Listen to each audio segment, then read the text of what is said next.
Au nom du Père et du Fils et du Saint-Esprit, ainsi soit-il.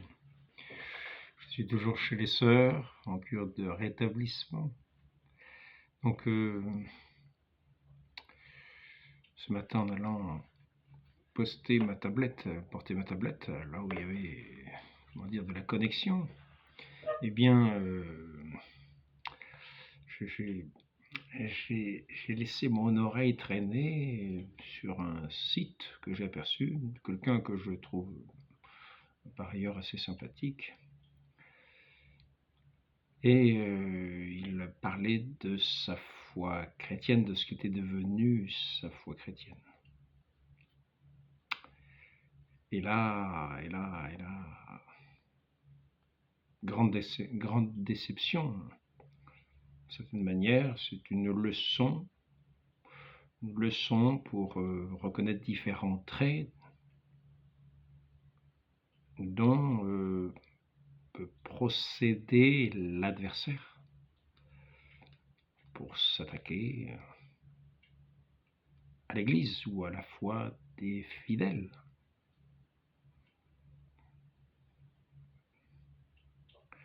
Donc, je voulais simplement repérer certains traits, pour qu'on sache aussi les distinguer. Donc, c'est quelqu'un qui a eu une expérience, une longue expérience du passé. On peut se dire, il est passé par différents endroits, c'est une vie bien remplie, c'est une vie, c'est quand même assez extraordinaire.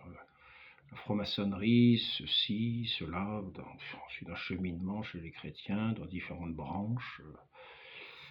Il a un aperçu général et total, quelqu'un qui s'intéresse un peu à tout, un esprit ouvert. Retenons bien.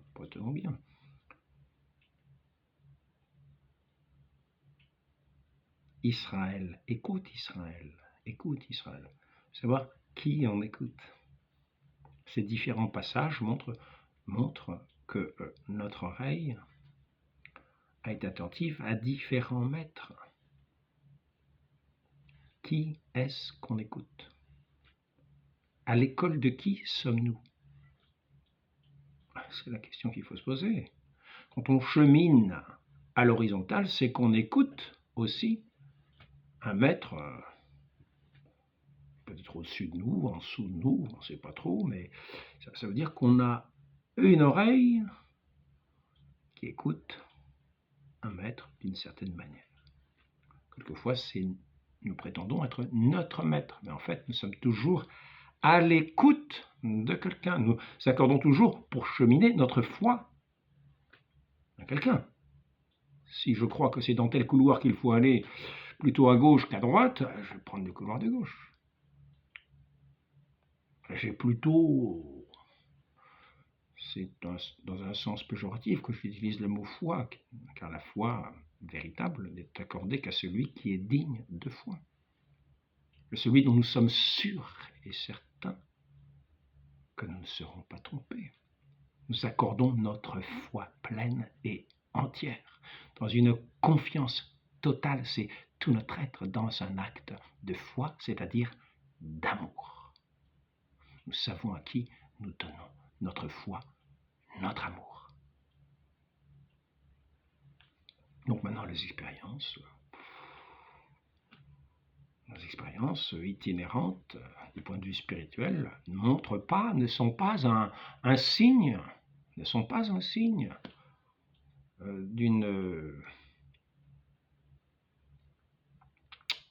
d'un plus, de quelqu'un qui aura fait toutes les expériences. Non. Nous cheminons à travers des ignorances.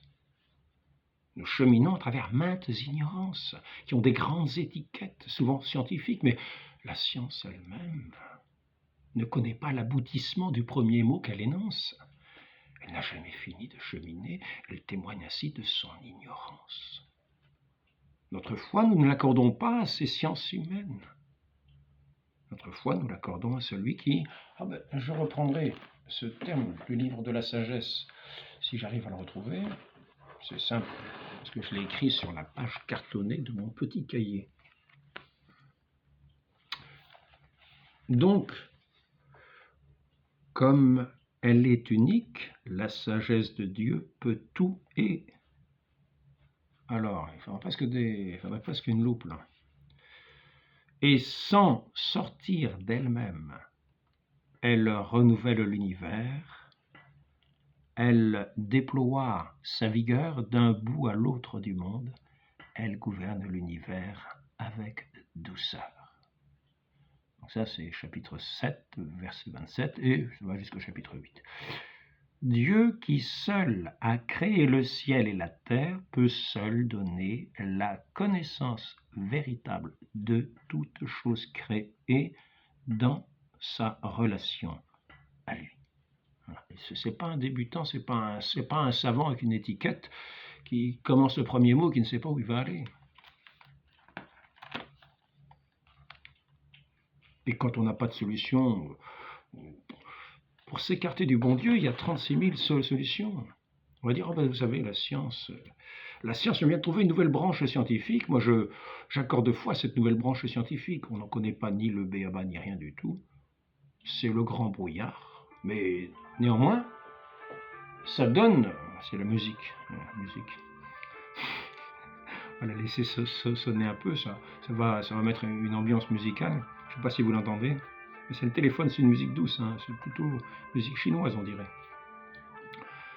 Donc, malheureusement, elle est terminée déjà. Donc, nous aimons être séduits pour prendre prétexte de rejeter cette foi si vieille des anciens temps, de ces gens qui ne connaissaient rien, qui, vous voyez, c'est à l'époque, hein, ils étaient ignorants. Mais le bon Dieu, parce que dire cela, c'est vraiment nier qu'il y ait un créateur, nier que ce créateur connaisse toute chose, qu'il soit omniscient, parce que c'est lui le créateur. Donc il sait bien ce qu'il a créé ex nihilo, sorti de son cœur, de sa pensée, de lui-même, par sa parole. Logos, le Verbe éternel, qui s'est fait homme, le Christ. Celui que nous disons, nous, chrétiens, de la Sainte Église, être la lumière, parce que lui-même s'est dit la lumière, et il nous dit, vous êtes la lumière du monde. Donc, qui écoutons-nous? Nous ne nous laissons pas séduire par ceux qui disent, oh, vous savez, maintenant, on a trouvé une nouvelle science, ça donne de nouvelles explications. Non. La parole de Dieu est éternelle. Le monde passera avec toutes ces sciences-là. Quand on s'arrive au ciel, toutes ces sciences-là seront à la fin de la vie qui va arriver très vite, peut-être dans 1 an, dans 2 ans, dans 10 ans, dans 15 ans. La science sera toujours en évolution, mais nous serons partis. Est-ce que vraiment cette science en évolution aurait été si utile que cela pour arriver au ciel, ou bien nous aura-t-elle fait détourner? Nous aura-t-elle été un obstacle qui nous bouche l'oreille à la parole de vie, à la parole véritable, à la parole de celui qui est la sagesse même? La sagesse même. Disons que le Christ est la sagesse incarnée. Il connaissait ce qu'il y avait dans le cœur des hommes. Il connaissait, est-il écrit, ce qu'il y a dans le cœur de l'homme. Donc, faisons très attention. Le cheminement que nous avons ne montre pas cette écoute à celui qui est l'immuable, qui ne va pas changer toutes les 5 minutes d'orientation, qui est fidèle, et qui nous invite à être fidèles, à nous donner tout entier à lui, à être à son écoute, pour être vraiment dans la plénitude de sa parole, puisque c'est par sa parole créatrice que nous sommes. Donc, écoutons-le, nous serons dans la plénitude de ce qu'il veut pour nous. Il nous a créés avec une volonté, ne faisons pas que cette volonté nous rende infirmes du point de vue de Dieu, c'est-à-dire sourds et aveugles. N'ayons pas des quantités de maîtres. Si nous voyons cheminer quelqu'un par différentes routes qui nous semblent extraordinaires, ne disons pas que c'est un plus. Disons que cette personne-là a écouté différents maîtres et qu'il ne connaît pas encore son maître. Quelle est la différence entre un âne et un grand savant? C'est une petite image que j'avais dessinée. On voyait un grand savant avec sa lunette qui regardait le ciel. Et on voyait l'âne à côté, qui avait l'air bête, qui mangeait son herbe.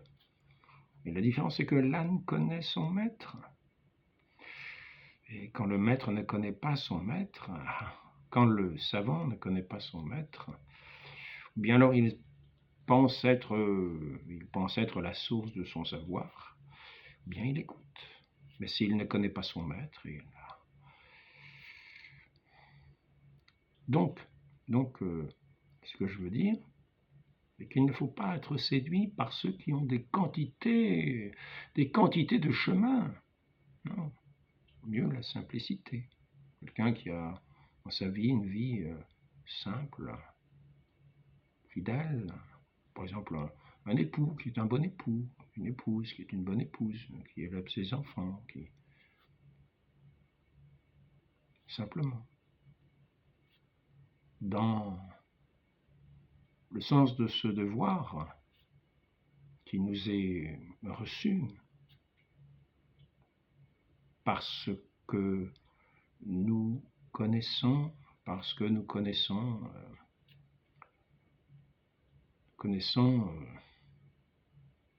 comment dire,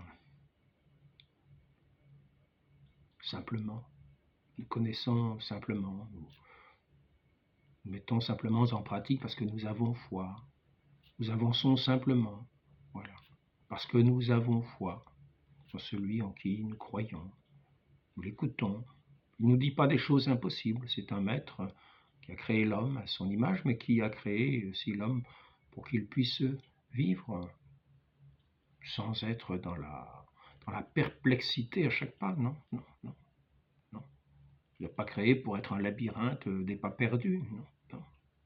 Donc, je vais plutôt mettre un peu plus de lumière en tournant comme ça, je vais peut-être le tenir à la main.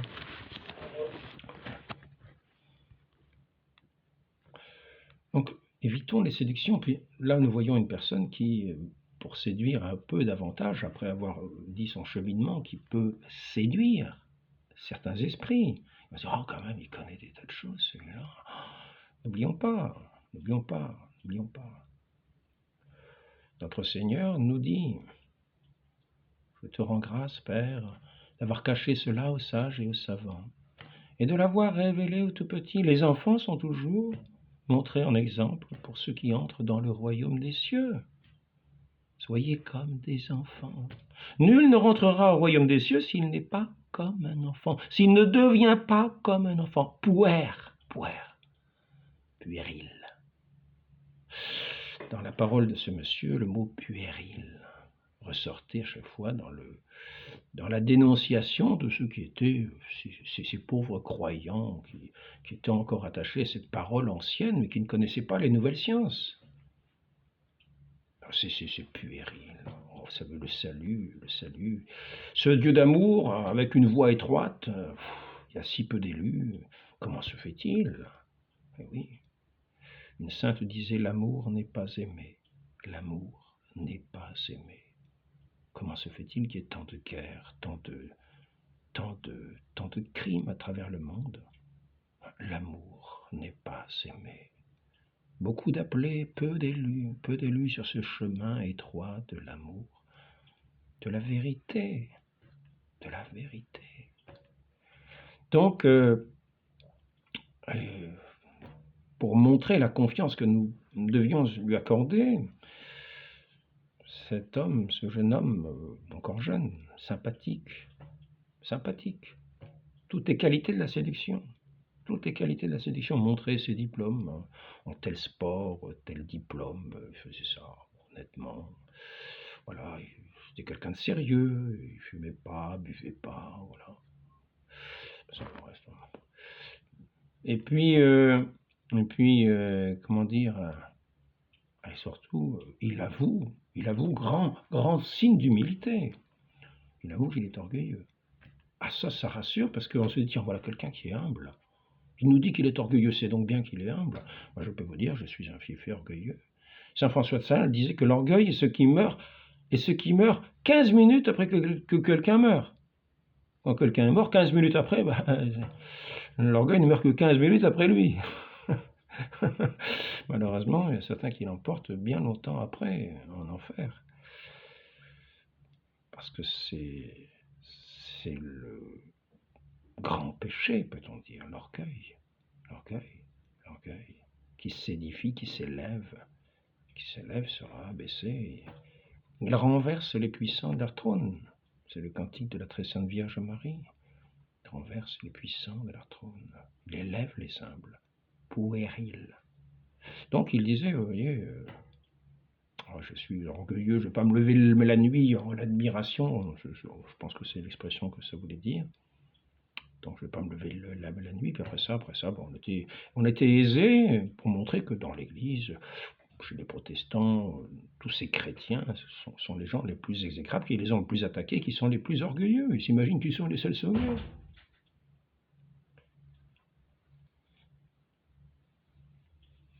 Donc, après avoir fait témoignage de son expérience, d'intelligence, dans tous les cheminements qui sont extraordinaires, après ça, il montre d'une certaine manière son humilité en avouant son orgueil.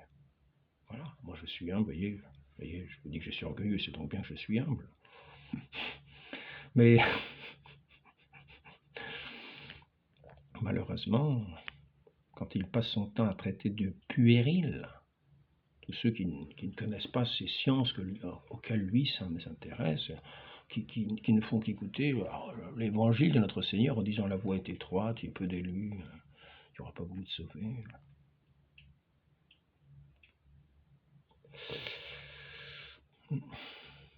Donc nous avons là différents signes de la séduction. Une séduction déjà du monde par des activités assez modernes, le sport, des activités quelques diplômes, c'est sérieux, on ne boit pas, on ne fume pas, et même on jeûne. C'est-à-dire qu'on ne jeûne pas vraiment, on prend par exemple un repas par jour. Ça vraiment, vous vous rendez compte, c'est quelqu'un qui est quand même très méritoire. Ah oui, c'est la séduction. Notre Seigneur, dans l'Écriture, nous dit il vaut mieux l'obéissance que le sacrifice. Le propre de l'orgueil, c'est justement de ne pas savoir être obéissant. De faire beaucoup de sacrifices pour se justifier d'une certaine manière, pour paraître une bonne personne, avoir toutes les apparences de la bonne personne, humble, en avouant qu'on est pécheur, en avouant publiquement qu'on est pécheur. Pour ma part, je vais au confessionnal, je confesse mes péchés, sans que forcément toute la planète le sache. C'est pas pour ça que j'essaye de paraître devant Dieu, tel qu'il me connaît, lui qui connaît toutes choses, avant que les sciences aient commencé à balbutier quelques éléments qui vont être souvent des éléments qui vont aller pour contester la domination de ce maître doux et humble, qui nous invite à son école vraiment doux et humble, lui qui est le créateur de toutes choses. La science veut s'accaparer le ciel et la terre afin de détrôner Dieu. C'est le propre presque de la tour de Babel. Et donc c'est ce que cherchent à édifier assez souvent ceux qui s'intéressent à la science. Regardez, nous sommes des gens savants, nous connaissons des choses, nous ne sommes pas comme ces gens bornés, puérils. Ces enfants, comme des enfants, comme des petits enfants qui sont encore au balbutiement. Donc, ce que je voudrais dire, c'est qu'il faut faire très attention. Très attention, ne méprisons pas. Ne méprisons pas cette part précieuse de la foi qui, aux yeux du monde, est la plus petite, mais qui donnera cette plante potagère, non pas dans les cheminements divers et variés, non, tout simplement dans sa croissance, sa lente croissance. Quelquefois, il y a un mouvement brusque.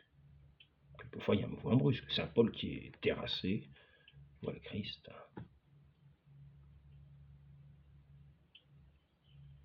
Il lui apparaît, il le secoue. Il le secoue, c'est-à-dire qu'il le renverse à terre. Il est renversé à terre, c'est-à-dire que tout ce qu'il croyait sûr est mis à terre devant le Seigneur véritable, qui se révèle à lui, dans sa lumière, dans sa parole simple de vérité, qui le réveille véritablement dans la foi.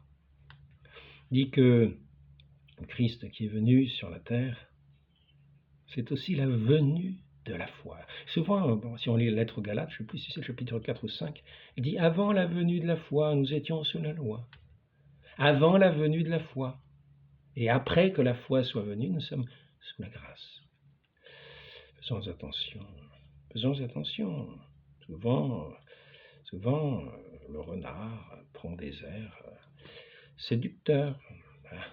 Essayons de l'apprivoiser, vraiment. Essayons de lui faire entendre raison, mais il est difficile, à ceux qui sont les sages de ce monde, de se contenter de la simplicité des enfants.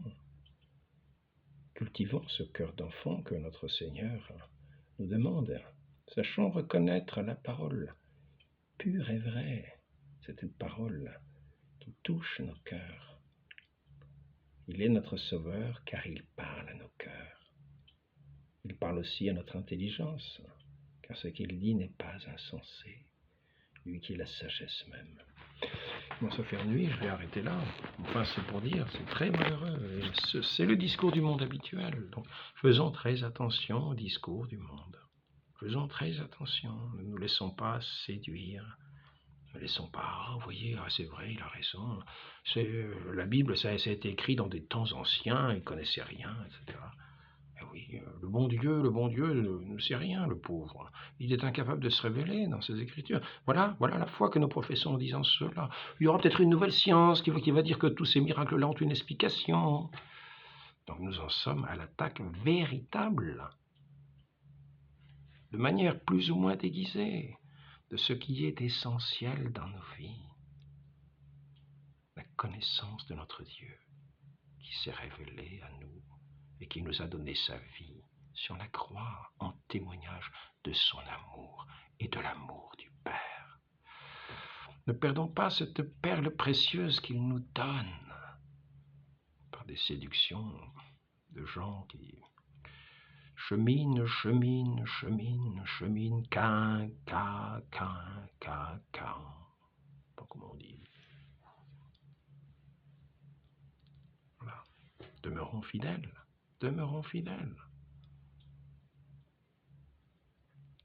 C'est la grâce que je demande, et pour moi et pour vous. D'avoir cette oreille qui écoute non pas la voix des étrangers. Les brebis ne reconnaissent pas la voix des étrangers. Bon. Demandons cette grâce à la très sainte Vierge Marie, notre Mère, qui nous préviendra et qui écrasera sous le talon tous les serpents qui mordent les enfants au talon, et écrasera la tête. Voilà. Donc il nous faut être prévenus. Pas parce que quelqu'un passe par des sentiers extraordinaires qui semblent avoir toutes les connaissances du monde. Celui qui méprise l'Église passe son temps à dire que les croyants, les chrétiens sont les pires gens, les pires orgueilleux, les gens abominables. C'est une façon d'attaquer le Christ. Et surtout son Église aussi. Ils sont puérils. Voilà. Moi, je suis orgueilleux, donc en fait je suis humble. Puisque je vous dis que je suis orgueilleux, c'est bien la preuve que je suis humble. Voilà, je vais arrêter là parce que ça me fait très long quand même pour pour dire si peu de choses. Néanmoins, il faut être prudent, prudent, et simple comme des colombes, prudent comme des serpents. Amen. Au nom du Père et du Fils et du Saint-Esprit. Amen.